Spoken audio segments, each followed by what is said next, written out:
जय श्री कृष्ण। कैव्यं मासं गम पार्थ न एतत् तवयति उपपद्यते क्षुद्रं हृदय दौर्बल्यं तय कौत्वा उत्तिष्ठ परंतप। हे प्रथापुत्र, इन हीन नपुंसकता को प्राप्त मत हो, यह तुम्हें शोभा नहीं देती। हे शत्रु के दमन करता, हृदय की क्षुद्र दुर्बलता को त्याग कर युद्ध के लिए खड़े हो जाओ। तात्पर्य: अर्जुन को प्रथापुत्र के रूप में संबोधित किया गया है। प्रथा कृष्ण के पिता वासुदेव की बहन थी, अतः कृष्ण के साथ अर्जुन का रक्त संबंध था। यदि क्षत्रिय पुत्र लड़ने से मना करता है तो वह नाम का क्षत्रिय है। यदि ब्राह्मण पुत्र अपवित्र कार्य करता है तो वह ब्राह्मण नाम का है। ऐसे क्षत्रिय और ब्राह्मण अपने पिता के अयोग्य पुत्र हैं। अतः कृष्ण नहीं चाहते कि अर्जुन अयोग्य क्षत्रिय पुत्र कहलाए। अर्जुन कृष्ण का घनिष्ठ मित्र था और कृष्ण प्रत्यक्ष रूप से रथ का संचालन कर रहे थे, किंतु इन सब गुणों के होते हुए भी यदि अर्जुन युद्ध भूमि को छोड़ता है तो वह अत्यंत निंदनीय कार्य करेगा। अतः कृष्ण ने कहा कि ऐसी प्रवृत्ति अर्जुन के व्यक्तित्व को शोभा नहीं देती। अर्जुन यह तर्क कर सकता था कि वह परम पूज्य भीष्म तथा स्वजनों के प्रति उदार दृष्टिकोण के कारण युद्ध भूमि छोड़ रहा है, किंतु कृष्ण ऐसी उदारता को केवल हृदय दौर्बल्यता मानते हैं। ऐसी झूठी उदारता का अनुमोदन एक भी शास्त्र नहीं करता। अतः अर्जुन जैसे व्यक्ति को कृष्ण के प्रत्यक्ष निर्देशन में ऐसी उदारता या तथाकथित अहिंसा का परित्याग कर देना चाहिए। जय श्री कृष्ण। अर्जुन उवाच: कथम भीष्म अहम संख्ये द्रोणम च मधुसूदन इषुभिः प्रतियोत्सामि पूजा अहम अरिसूदन। अर्जुन ने कहा, हे शत्रुहंता, हे मधुसूदन, मैं युद्ध भूमि में किस तरह भीष्म तथा द्रोण जैसे पूजनीय व्यक्तियों पर उलटकर बाण चलाऊंगा। तात्पर्य: भीष्म पितामह और द्रोणाचार्य जैसे सम्मानीय व्यक्ति सदैव पूजनीय हैं। यदि वे आक्रमण भी करें तो उन पर उलटकर आक्रमण नहीं करना चाहिए। यह सामान्य शिष्टाचार है कि गुरुजनों से वाग युद्ध भी न किया जाए। यहाँ तक कि यदि कभी वे रुक्ष व्यवहार करें तो उनके साथ रुक्ष व्यवहार न किया जाए। तो फिर भला अर्जुन उन पर बाण कैसे छोड़ सकता है? क्या कृष्ण कभी अपने पितामह नाना उग्रसेन या आचार्य सांदीपनि मुनि पर हाथ चला सकते थे? अर्जुन ने कृष्ण के समक्ष ये ही कुछ तर्क प्रस्तुत किए। गुरून् अहत्वा हि महानुभावान् श्रेय भोक्तुं भक्ष्य अपि इह लोके इहत्वा अर्थकामान् तु गुरून् इह एव भुज्य भोगान् रुधिर प्रादिधान। हे महापुरुषों के जो मेरे गुरु हैं, उन्हें मार कर जीने की अपेक्षा इस संसार में भीख मांग कर खाना अच्छा है। भले ही वे सांसारिक लाभ के इच्छुक हों, किंतु है तो गुरुजन ही। यदि उनका वध होता है तो हमारे द्वारा भोग्य प्रत्येक वस्तु उनके रक्त से सनी होगी। तात्पर्य: शास्त्रों के अनुसार ऐसे गुरु जो निंद क्रम में रत हों और विवेक शून्य हो, त्याज्य हो। दुर्योधन से आर्थिक सहायता लेने के कारण भीष्म और द्रोण उसका पक्ष लेने के बाध्य थे। यद्यपि केवल आर्थिक लाभ से ऐसा करना उनके लिए उचित न था। ऐसी दशा में वे आचार्यों का सम्मान खो बैठे थे। किंतु अर्जुन सोचता है कि इतने पर भी वो उसके गुरुजन हैं, अतः उसका वध करके भौतिक लाभों का भोग करने का अर्थ होगा रक्त से सने अवशेषों का भोग। जय श्री कृष्ण। न च एतते विधम कतरत्न गर्यस्यति वा यज्ञेम यदि वा न जेयुयान एव हत्वा न जिजीविषाम ते अवस्थिता प्रमुखे धृतराष्ट्र। हम यह भी नहीं जानते कि हमारे लिए क्या श्रेष्ठ है, उनको जीतना या उनके द्वारा जीते जाना। यदि हम धृतराष्ट्र के पुत्रों का वध कर देते हैं तो हमें जीवित रहने की आवश्यकता नहीं है। फिर भी वे युद्ध भूमि में हमारे समक्ष खड़े हैं। तात्पर्य: अर्जुन की समझ में यह नहीं आ रहा कि वह क्या करे, युद्ध करे या अनावश्यक रक्तपात का कारण न बने। यद्यपि क्षत्रिय होने के नाते युद्ध करना उसका धर्म है, या फिर वह युद्ध से विमुख होकर भीख मांग कर जीवन यापन करे। यदि वह शत्रु को जीतता नहीं तो जीविका का एकमात्र साधन भिक्षा ही रह जाता है।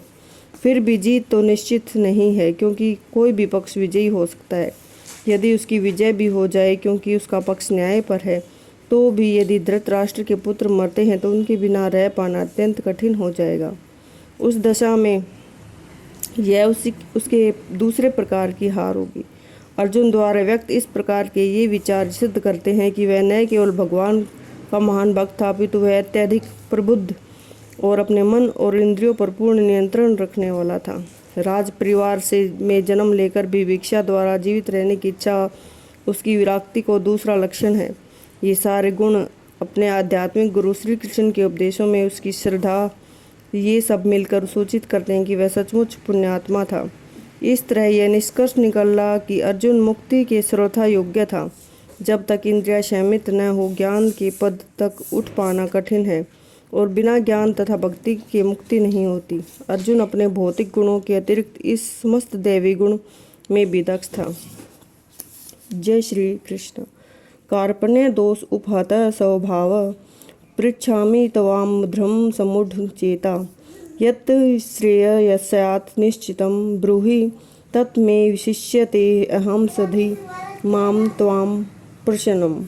अब मैं अपनी कृपण दुर्बलता के कारण अपना कर्तव्य भूल गया हूँ और सारा धैर्य खो चुका हूँ। ऐसी अवस्था में मैं आपसे पूछ रहा हूँ कि जो मेरे लिए श्रेयकर हो उसे निश्चित रूप से बताएं। अब मैं आपका शिष्य हूँ, आपका शरणागत हूँ, कृपा मुझे उपदेश दें। तात्पर्य, यह प्राकृतिक नियम है कि भौतिक कार्यकलाप की प्रणाली पर ही हर एक के लिए चिंता का कारण है। पग पग पर उलझन मिलती ही है। अतः प्रामाणिक गुरु के पास जाना आवश्यक है, जो जीवन के उद्देश्य को पूरा करने के लिए समुचित पथ निर्देश दे सकता है। समग्र वैदिक ग्रंथ हमें यह उपदेश देते हैं कि जीवन की अनचाही उलझनों से मुक्त होने के लिए प्रामाणिक गुरु के पास जाना चाहिए। ये उलझनें उस पर दावागिरी के समान है जो किसी के द्वारा लगाए बिना भभक उठती है। इस प्रकार विश्व की स्थिति ऐसी है कि बिना चाहे जीवन की उलझनें स्वतः उत्पन्न हो जाती हैं। कोई नहीं चाहता कि आग लगे, किंतु फिर भी वह लगती है। हम अत्यधिक व्याकुल हो उठते हैं। अतः वैदिक वाङ्मय उपदेश देता है कि जीवन की उलझनों को समझने तथा उनका समाधान करने के लिए हम परंपरागत गुरु के पास जाना चाहिए।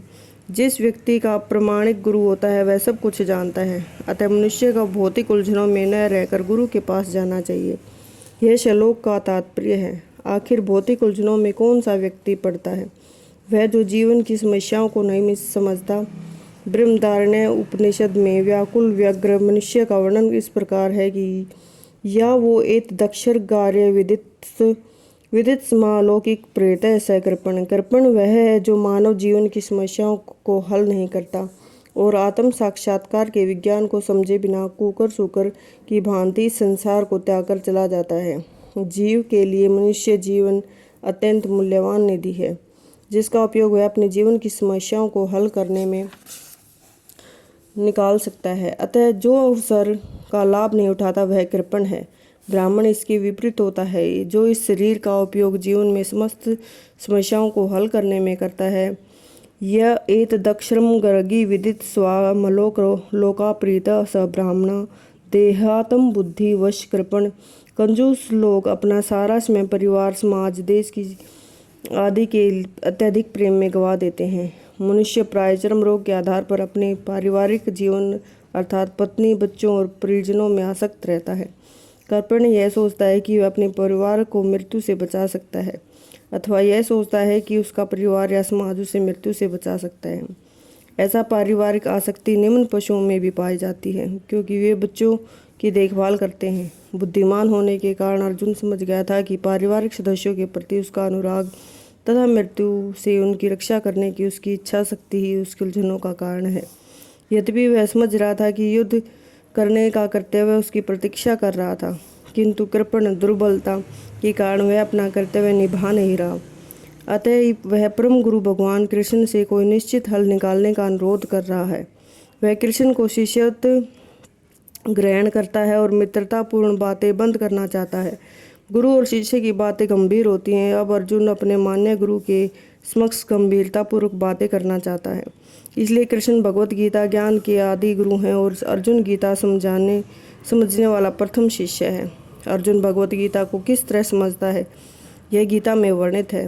तो मूर्ख संसारी विद्वान बताते हैं कि किसी को मनुष्य रूप कृष्ण की नहीं बल्कि अजन्मा कृष्ण की शरण ग्रहण करनी चाहिए। कृष्ण के अंतर ब्रह्म में कोई अंतर नहीं है। इस ज्ञान के बिना जो भगवत गीता को समझने का प्रयास करता है वह सबसे बड़ा मूर्ख है। जय श्री कृष्ण।